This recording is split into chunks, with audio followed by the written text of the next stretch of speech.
Hello guys, welcome back to Ashu logs. ಎಲ್ಲರೂ ಹೇಗಿದ್ದೀರಾ? Hope ಎಲ್ಲರೂ ಹೆಲ್ತಿಯಾಗೂ ಹ್ಯಾಪಿಯಾಗೂ ಇದ್ದೀರಾ ಅಂತ ಅಂದ್ಕೊಂಡಿದ್ದೀನಿ.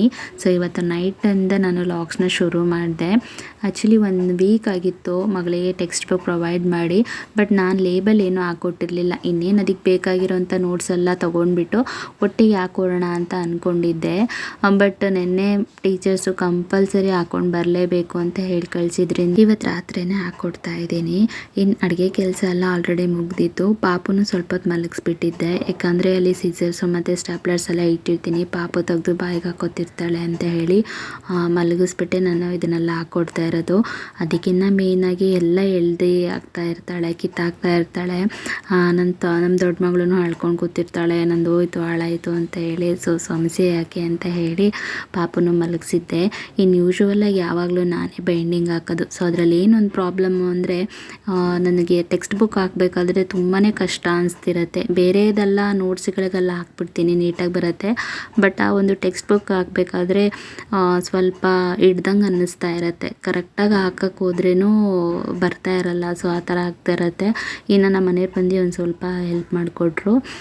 ಫೈನಲಾಗಿ ಎಲ್ಲ ಹಾಕಿ ಪ್ಯಾಕ್ ಮಾಡಿ ಕೊಟ್ಟೆ ನಮ್ಮ ಮಗಳಿಗೆ. ಇನ್ನು ಇದು ನೆಕ್ಸ್ಟ್ ಡೇ ಲಾಗ್ಸ್ ಕಂಟಿನ್ಯೂ ಆಗಿರುತ್ತೆ. ಇನ್ನಿವತ್ತಿನ ಟಿಫನ್ನಿಗೆ ತಾಳಿಪಟ್ಟು ಮಾಡೋಣ ಅಂತ ಹೇಳಿ ನೆನ್ನೆನೇ ಪ್ಲ್ಯಾನ್ ಮಾಡಿಟ್ಟಿದ್ದೆ. 1 ವೀಕಿಂದನೂ ಮಾಡಬೇಕು ಅಂತ ಅಂದ್ಕೊಂಡಿದ್ದೆ.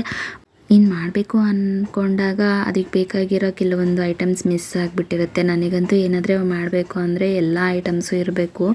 ಸೊ ಆ ಒಂದು ಕಾರಣಕ್ಕೋಸ್ಕರ ನೆನ್ನೆನೇ ತೆಗೆದಿಟ್ಕೊಂಡ್ಬಿಟ್ಟಿದ್ದೆ ಸೊಪ್ಪು. ಇನ್ನೂ ನಾಳೆ ಹೇಗಿದ್ರು ಮಾಡ್ತೀನಲ್ಲ, ಇಲ್ಲ ಮರ್ತೋಗ್ಬಿಡ್ತೀನಿ ಅಂತ ಹೇಳಿ, ಇನ್ನು ಮಿಸ್ ಆದರೆ ಬೇಡ ಬಿಡು ಅಂತ ಹೇಳಿ ಬೇರೆ ಏನಾದರೂ ಮಾಡ್ತೀನಿ ಅಂತ ಹೇಳಿ ನೆನ್ನೆನೇ ಮೊಸರು ಮತ್ತು ಸಬ್ಬಸಿಗೆ ಸೊಪ್ಪು ತೆಗೆದಿಟ್ಕೊಂಡ್ಬಿಟ್ಟಿದ್ದೆ. ಇವತ್ತು ಬೆಳಗ್ಗೆನೇ ಮಾಡೋಕ್ಕೆ ಶುರು ಮಾಡಿಕೊಂಡೆ. ಆ್ಯಕ್ಚುಲಿ ತುಂಬ ದಿನ ಆಗಿಬಿಟ್ಟಿತ್ತ ತಾಳಿಪಟ್ಟು ತಿಂದು, ಹಾಗಾಗಿ ಇನ್ನು ಪ್ರತಿದಿನ ತಿನ್ನಬೇಕಲ್ಲ ಅಂತ ಹೇಳಿ ಈಗ ಸಬ್ಬಸಿಗೆ ಸೊಪ್ಪು, ಕೊತ್ತಂಬರಿ ಸೊಪ್ಪು ಹೆಚ್ಚಿಟ್ಕೊಂಡಿದ್ದೆ. ಜೊತೆಗೆ ಕ್ಯಾರೆಟು ಮತ್ತು ಸೌತೆಕಾಯಿ ಮತ್ತು ಈರುಳ್ಳಿನ ತುರಿದಿಟ್ಕೊಂಡಿದ್ದೀನಿ. ಸೊ ತುರಿದಿಟ್ಕೊಂಡ್ರೆ ನಮಗೆ ತಟ್ಟಬೇಕಾದ್ರೆ ಸುಲಭ ಆಗುತ್ತೆ. ಅದ್ರ ಜೊತೆಗೆ ಒಂದು ಸ್ವಲ್ಪ ಜೀರಿಗೆ ಮತ್ತು ಉಪ್ಪನ್ನ ಹಾಕ್ಕೊಂಡು ಚೆನ್ನಾಗಿ ಮಿಕ್ಸ್ ಮಾಡ್ಕೊಳ್ತಾ ಇದ್ದೀನಿ, ಒಂದು ಡಫ್ ಕನ್ಸಿಸ್ಟೆನ್ಸಿಗೆ ಬರೋದು. ಸೌತೆಕಾಯಿಯಲ್ಲಿ ನೀರಿನ ಅಂಶ ಇರೋದ್ರಿಂದ ಸೊ ಅದರಲ್ಲೇ ಸ್ವಲ್ಪ ಚೆನ್ನಾಗಿ ಮಿಕ್ಸ್ ಮಾಡ್ಕೊಳ್ತಾ ಬರಬೇಕು. ಈಗಲೇ ಏನು ನೀರು ಸೇರಿಸ್ಕೊಳಕ್ಕೆ ಹೋಗಬಾರ್ದು.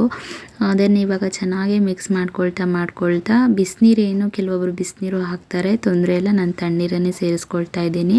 ಇದ್ರ ಜೊತೆಗೆ ಒಂದು 3 ಸ್ಪೂನ್ ಆಗೋಷ್ಟು ಮೊಸರನ್ನು ಸೇರಿಸ್ಕೊಂಡ್ರೆ ಫುಲ್ಲು ಸಾಫ್ಟಾಗಿ ಬರುತ್ತೆ. ನಾನು ಮೊಸರು ಸೇರಿಸ್ಕೊಂಡು ಹಾಗೆ ಸ್ವಲ್ಪ ಚೆನ್ನಾಗಿ ಕಲಿಸ್ಕೊತಿದ್ದೀನಿ. ತುಂಬ ತೆಳು ಮಾಡ್ಕೊಳ್ಳೋದು ಬೇಡ, ಅದು ರೊಟ್ಟಿ ತಟ್ಟೋ ಅದಕ್ಕೆ ಬಂದರೆ ಸಾಕು. ಸೊ ಫೈನಲಾಗಿ ಈ ಥರ ಬಂದಿದೆ ನನಗೆ. ಈಗ ಬಾಳೆ ಎಲೆ ಅಥವಾ ಏನಾದರೆ ಒಂದು ಕಾಟನ್ ಬಟ್ಟೆ ತೊಗೊಂಡು ನಾನು ತಟ್ತೀನಿ. ಆಲ್ರೆಡಿ ನೀರು ಬಂದುಬಿಟ್ಟಿತ್ತು. ಸೊ ಸ್ವಲ್ಪ ಪಾತ್ರೆ ಇತ್ತಲ್ಲ, ಅಷ್ಟೊತ್ತಿಗೆ 1-2 ರೊಟ್ಟಿ ಹಾಕ್ಕೊಟ್ಬಿಡೋಣ, ಇನ್ನೇನು ಕೆಲ್ಸಕ್ಕೆ ಟೈಮ್ ಆಗುತ್ತೆ ಅಂತ ಹೇಳಿ 1-2 ರೊಟ್ಟಿ ತಟ್ಕೊಡ್ತಾ ಇದ್ದೀನಿ. ತುಂಬಾ ಚೆನ್ನಾಗಿ ಬರ್ತಾ ಇದೆ. ಏನು ಮುರಿದೋಗೋದು ಆ ಥರದ್ದೇನೂ ಆಗಲ್ಲ. ಸ್ವಲ್ಪ ಬಟ್ಟೆನ ಒದ್ದೆ ಮಾಡಿಕೊಂಡೇ ನಾವು ತಟ್ಟಬೇಕಾಗತ್ತೆ. ಹಸಿ ಕಾಟನ್ ಬಟ್ಟೆಯಲ್ಲಿ ಹಂಗೆ ತಟ್ಟಕ್ಕೆ ಬರೋದಿಲ್ಲ. ಇದನ್ನು ಹಾಗೆ ಹಂಚಿನ ಮೇಲೆ ಬಿಸಿ ಮಾಡ್ಕೊಂಡಿದ್ದೆ. ಸೊ ಒಂದು ಸ್ವಲ್ಪ ಹಾಕ್ಬಿಟ್ಬಿಟ್ರೆ ಆಗುತ್ತೆ. ಬಟರ್ ಶೀಟ್ ಬರುತ್ತೆ, ಕೆಲವೊಬ್ಬರು ಈಗೆಲ್ಲ ಬಟರ್ ಶೀಟ್ ಯೂಸ್ ಮಾಡ್ತಾರೆ. ಬಟ್ ನಾವೆಲ್ಲ ಆಗಲೇ ಮುಂಚೆ ಹೇಗೆ ಯೂಸ್ ಮಾಡ್ತಿದ್ರು ಅದೇ ಥರನೇ ನಮ್ಮಮ್ಮವರೆಲ್ಲ ಈ ಥರ ಬಟ್ಟೆಗಳನ್ನೇ ಉಪಯೋಗಿಸ್ತಿದ್ದು, ಬಾಳೆ ಎಲೆ ಈ ಥರ ಕಾಟನ್ ಬಟ್ಟೆನ.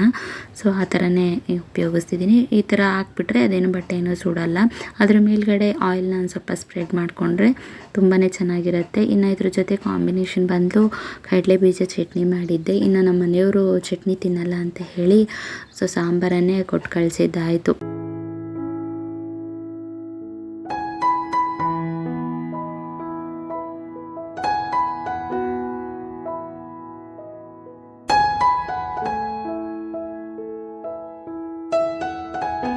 ಇನ್ನು ಮನೆ ಹತ್ರ ಬೆಳಗ್ಗೆನೇ ಸೊಪ್ಪು ಮಾರ್ಕೊಬಂದಿದ್ರು, ಚೆನ್ನಾಗಿತ್ತು ಫ್ರೆಶ್ ಆಗಿ ಅಂತ ಹೇಳಿ. ಕರ್ಬೇವಿನ ಸೊಪ್ಪು ಮತ್ತು ಪುದೀನ ಸೊಪ್ಪು ತೊಗೊಂಡಿದ್ದೆ.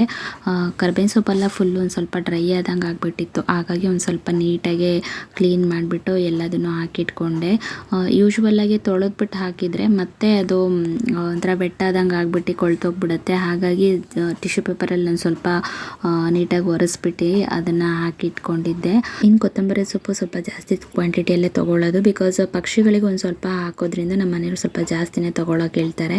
ಇನ್ನು ಪುದೀನ ಎಲ್ಲ ಸ್ವಲ್ಪನೇ, ಬಿಕಾಸ್ ಅದು ವೀಕ್ಲಿ 1-2 ಟೈಮ್ಸ್ ಅಷ್ಟೇ ಯೂಸ್ ಆಗೋದು. ಹಾಗಾಗಿ ಅದನ್ನೇನು ಒಂದು ಕಟ್ ಅಷ್ಟೇ ತೊಗೊಳ್ಳೋದು. ಇಲ್ಲಿ ಯಾವ ಸೊಪ್ಪು ಇರೋದೋ ಬಿಡುತ್ತೋ ಗೊತ್ತಿಲ್ಲ, ಬಟ್ ಈ ಕರ್ಬೇವಿನ ಸೊಪ್ಪಂತೂ ಇರಲೇಬೇಕಾಗತ್ತೆ. ಸೊ ತಿಂತೀವೋ ಇಲ್ವೋ ಗೊತ್ತಿಲ್ಲ, ಇನ್ನು ಒಗ್ಗರಣೆಗಂತೂ ಬೇಕೇ ಬೇಕು ಅನಿಸುತ್ತೆ. ಹಾಗಾಗಿ ಒಂದು 3 ಕಟ್ಟಂತೂ ಇದನ್ನು ಕರ್ಬೇವಿನ ಸೊಪ್ಪು ಎತ್ತಿಟ್ಕೊಂಡಿರ್ತೀನಿ. ಇನ್ನು ಫೈನಲಾಗಿ ಹಸಿಮೆಣ್ಸಿನ್ಕಾಯಿ ಡಬ್ಬನೂ ಕ್ಲೀನ್ ಮಾಡಿದ್ದಾಯಿತು. ಅದನ್ನು ಸ್ವಲ್ಪ ನೀಟಾಗಿ ಆರ್ಗನೈಸ್ ಮಾಡಿ ಎತ್ತಿಟ್ಬಿಟ್ಟೆ.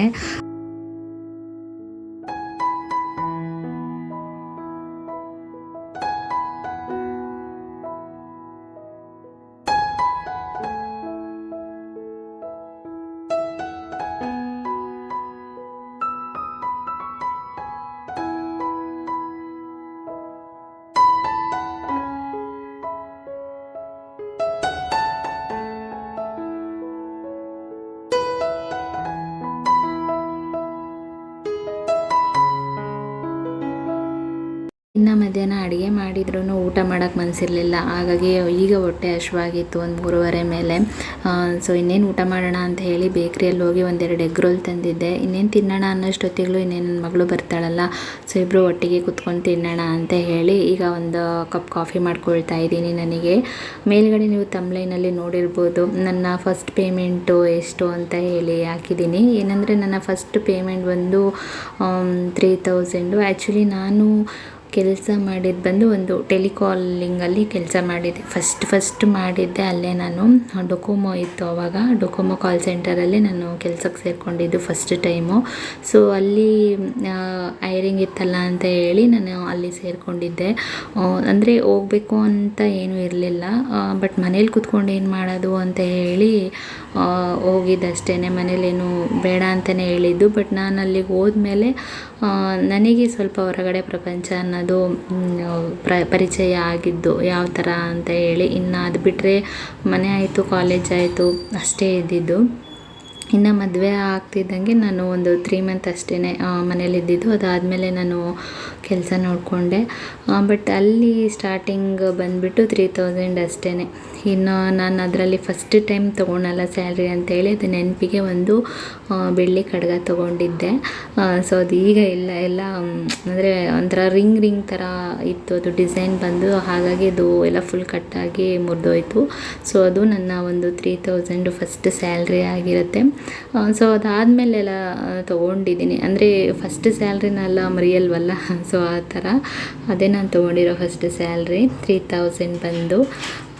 ಇನ್ನು ನನ್ನ ಸೆಕೆಂಡ್ ಸ್ಯಾಲ್ರಿ ನೋಡಿದ್ರೆ 5000 ಬಂದಿತ್ತು. ಅದು ಬಂದು ಏರ್ಟೆಲ್ ಟೆಲಿಕಾಲಿಂಗಲ್ಲೇ ಸೇರಿಕೊಂಡೆ. ನನಗೆ ಎಲ್ಲಿ ಫಸ್ಟ್ ಸೇರಿಕೊಂಡು ಅದೇ ಕೆಲಸನೇ ನೆಕ್ಸ್ಟು ನನಗೆ ಸಿಗೋಕ್ಕೆ ಬಂತು. ಬಿಕಾಸ್ ನಮ್ಮ ಒಂದು ಲೋಕಲ್ ಸಿಟಿಯಲ್ಲಿ ತುಂಬ ಕಡಿಮೆ ಕೆಲಸ ಸಿಗೋದು ಬಂದು ಶಿವಮೊಗ್ಗ ಸೈಡು, ಡೈರಿ ಸೈಡು, ಆ ಸೈಡ್ ಹೋದರೆ ಒಳ್ಳೆ ಕೆಲಸ ಸಿಗುತ್ತೆ. ಎಬೋ 15,000 ಇರುತ್ತೆ ಸ್ಯಾಲ್ರಿ. ಬಟ್ ಇಲ್ಲಿ ಎಲ್ಲಾದರೆ ನೋಡ್ತೀವಂದರೆ ಇಷ್ಟೇ, ಈ ರೇಂಜಲ್ಲೇ ಒಂದು 6,000, 5,000 ಆ ಥರನೇ ಇರುತ್ತೆ.